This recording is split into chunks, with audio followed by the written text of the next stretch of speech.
హనుమకొండ జిల్లా సాయంపేటలో chit fund మోసం వెలుగులోకి వచ్చింది. అమాయక ప్రజల నుండి కోట్లాది రూపాయలు వసూలు చేసి ముంచేసిన కిషోర్ అనే నిందితుడిని పోలీసులు అరెస్టు చేశారు. బాధితుల ఫిర్యాదుతో రంగంలోకి దిగిన పోలీసులు నిందితుడి నుంచి నగదు, బంగారం, ఆస్తుల పత్రాలు స్వాధీనం చేసుకున్నారు. ఆయన వచ్చినటువంటి ఫండ్స్ అన్నింటినీ డైవర్ట్ చేసేసి స్వంత ఆస్తులు సమకూర్చుకోవడం వల్ల ఈ లబ్ధిదారులు ఏదైతే సబ్స్క్రైబర్స్ ఉన్నారో చిట్దారులు కానీ డబ్బులు ఇచ్చినటువంటి వాళ్ళకి కానీ డబ్బులు ఇవ్వలేనటువంటి పరిస్థితి వచ్చింది.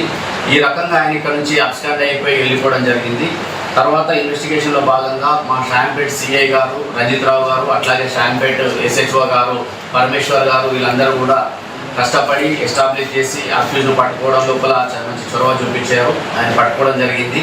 అట్లాగే ఇక్కడ జరిగినటువంటి అంటే చీట్ చేయబడ్డ అమౌంట్ అంతా కూడా దాదాపు చీట్ చేయబడ్డటువంటి అమౌంట్ అంతా కూడా దాదాపు 5,04,89,500 రూపాయల వరకు చీట్ చేయబడ్డటువంటి అమౌంట్ ఉంది.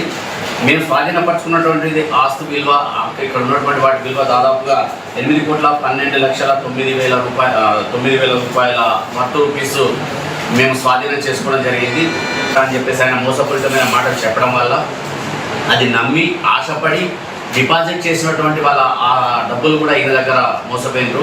కాబట్టి ఎప్పుడు కూడా ప్రజలు దయచేసి అధిక వడ్డీకి ఆశపడి ఇటువంటి డిపాజిట్స్ చేసి డబ్బులు ఇచ్చే